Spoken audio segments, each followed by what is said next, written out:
Emma! Today's the day. I'm not waiting anymore. I've finally found my true love.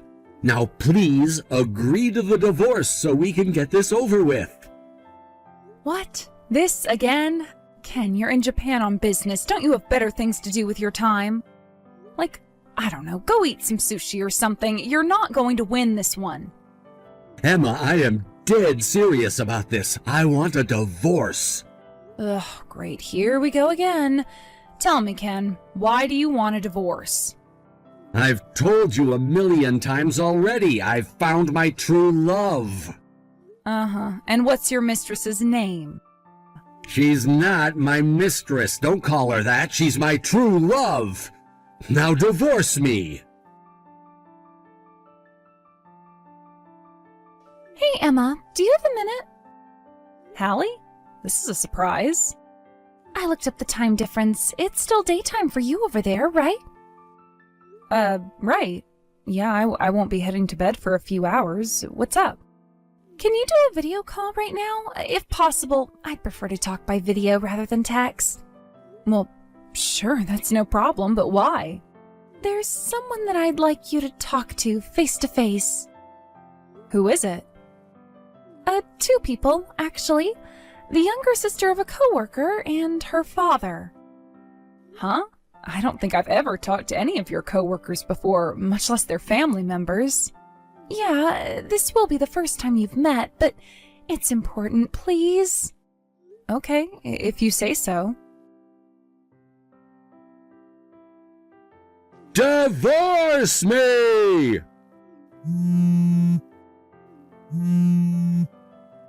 Really, Ken? You know full well that it's the middle of the night over here. Huh? Don't huh me. You've lived here your whole life up until a few months ago. If you want to whine to me, at least wait until morning. What do you want me to do, though? I'm desperate. I need you to divorce me. I can't do anything until you consent. I told you, you're wasting your time. I'm not divorcing you. Why not? Because I don't wanna. But you have to divorce me. No, I don't. And besides, you're just using the fact that I'm in America and you're way over in Japan to try and hide your mistress's identity from me. And I'm not agreeing to the divorce until you give me her information. Now, good night. I'm going back to bed. Come on, Emma. I'm being totally open about this. You don't need to know her name or anything. All you need to know is that she's the love of my life. How can you be so cruel? You're totally breaking my heart, Emma. Emma, pick up your phone. Divorce me! Good morning, Hallie. Or wait, good, evening? You got it right the second time. Are you all ready to go? Yep, I was texting you to tell you that I'm just about to head out. Great to hear. So, how's the situation with you-know-who? He's getting even more obnoxious than before.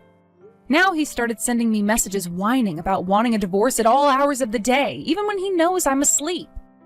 Just last night, I was laying down in bed when all of a sudden my phone blew up with notifications, and sure enough, it was him crying, "Divorce me! Divorce me!" Ugh, what a loser. Good grief, he is such a creep. I understand he's getting desperate, but come on, that's basically psychological torture.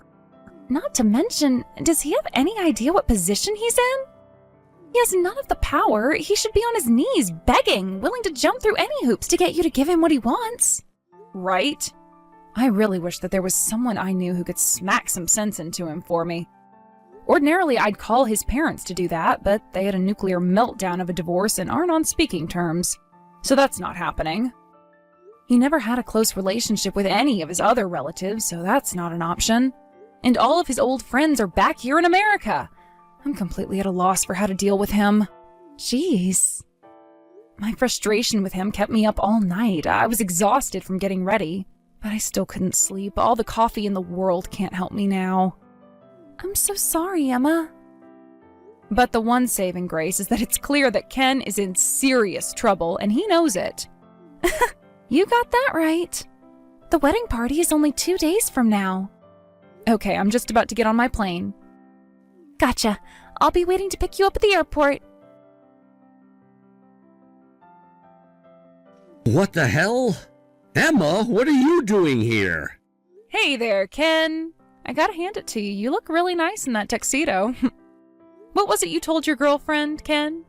Sorry, babe. I want to give you a formal wedding, but it's gonna have to wait until I get back to America and can work out all the details with my family. Something like that. And that's why instead of a real wedding, you're just having a wedding party with her family. It's a pretty good plan, Ken. Sorry things didn't work out as you'd hoped, though. How did you get over here? Why aren't you in America? You know, I've got to tell you about this fantastic new invention called the airplane, Ken. They're amazing. They can fly way up high in the sky. Stop mocking me. You know that's not what I'm talking about. Why are you here? Why are you at my wedding party? I never told you about this party. I never told you about Aiko at all. Speaking of Aiko, have you noticed something strange about this wedding party? Like the fact that the bride-to-be isn't there? What? You don't suppose this means she found out you were married and wants to break up with you now, do you? No. You told Aiko we were married? No, actually, she found out about that well before she contacted me to see if it was really true. Then who told her? A friend of mine works for a company that's a subsidiary of a Japanese company run by Aikyo's father. And she was sent to work on an assignment in corporate headquarters 2 weeks ago. She just so happens to be working with Aiko's older brother, and they came to be pretty good friends. Such good friends that he invited her to come to your little party today. Uh-oh. Your friend is over here too? She was at our wedding too, so she's met you before and knows what you look like. And since we talk pretty often, she also knows that you were on assignment in Japan right now. This cannot be happening. One day Aiko's brother showed my friend a picture of the happy couple, and she knew right away when she saw it that it was you. She was honest with him and said she was pretty certain that the man in the picture was the husband of a friend of hers back in America, and that he might want to look into you. Of course, the most certain way to determine whether it was true or not was to contact me, which they did.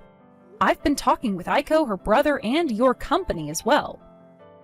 The decision was made that the best way to deal with it would be to have me come and confront you personally. And so, here I am, a stranger in the land of the rising sun, standing before my adulterous husband. This is the worst. I mean, come on, your friend just so happened to be working for the subsidiary company of the Japanese company Aiko's father is the CEO of? And all of this became known just in time for you to come to the party? How? How does something like this happen? Well, I'd say it all started when you decided to cheat on me. Her family is crazy rich. I was gonna be set for life. And now it's all over. Aiko dumped me. This may not be something you'd understand, but Aiko's dad is like some kind of a feudal lord over here.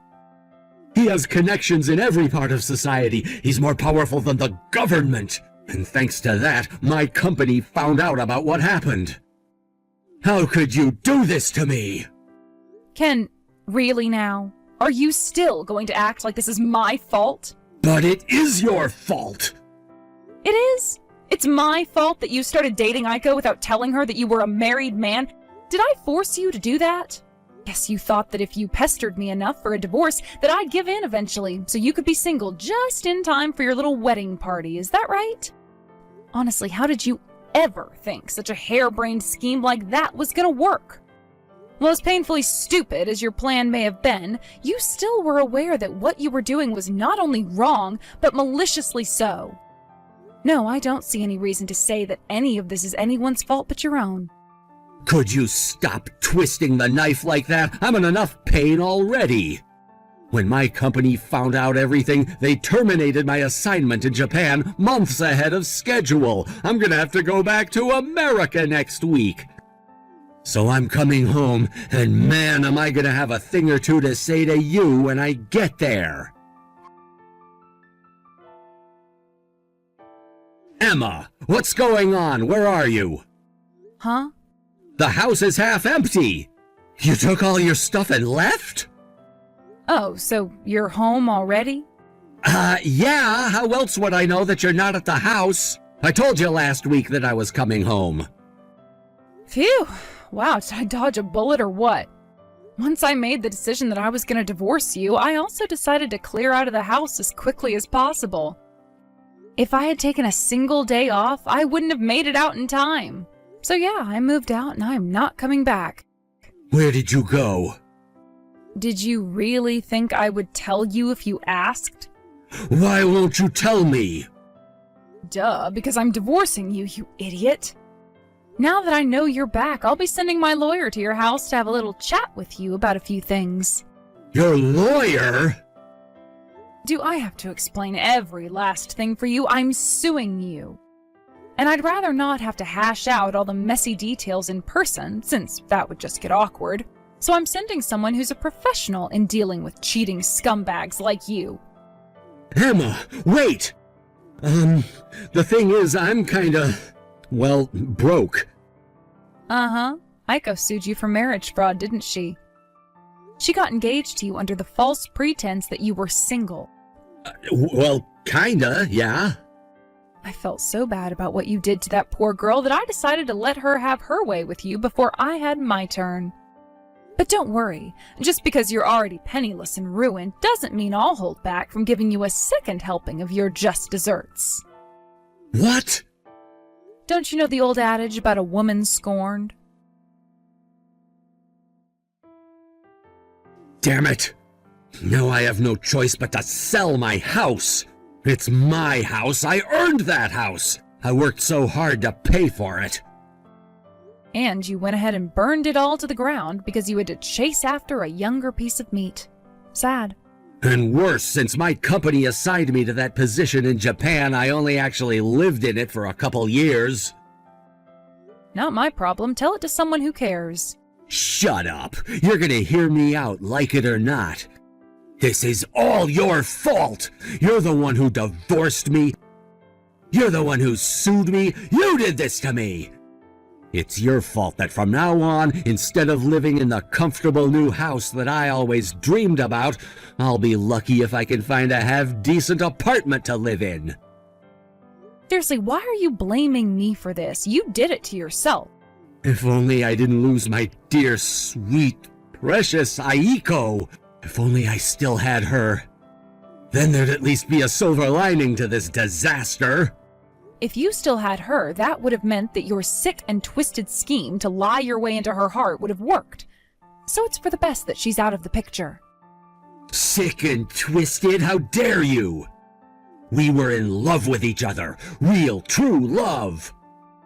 You were a married man cheating on your wife in another country with a younger woman because you wanted to marry into her wealthy family. I don't think there was a single part of that that could be called real, true, or love. You have no right to be talking to me like that. Stop mocking my pain. Sorry, I just can't help myself. There's just so much about you that is absolutely hilarious. But yeah, I think I've squeezed every last drop of humor at your expense that I can by this point, so I'm done talking to you. Don't ever contact me again. Goodbye. I will never forgive you, Emma. To tell the truth, I do kinda understand how bad he feels about losing that house. He was so proud of it when we built it, and when he got stationed in Japan, I swear he was sadder to be away from that house than he was to be away from me. Right after that, his company gave him another transferal order. This time, though, it wasn't to a nice, safe, developed country like Japan. Quite the opposite, actually. So it really didn't matter that he had lost the house, because he wasn't going to be able to live there anymore anyway. From what I hear, the place where they sent him is basically like the company's penal colony, where they send all the employees who screw the pooch too badly elsewhere. It's kind of a roundabout way of the company telling you, resign or else. It also came with a massive pay cut. But perhaps because he lost everything of value to him in America, he willingly accepted the assignment and quietly took off for an isolated and undeveloped country on the opposite side of the globe. Understandably, his troubles didn't end there, though. The country was so isolated that nobody, not even the people who he was working with, understood English. Ken also didn't speak the local language, and without anyone to teach him, he was left to sit by himself, wondering what the locals were saying about him when they laughed and stared.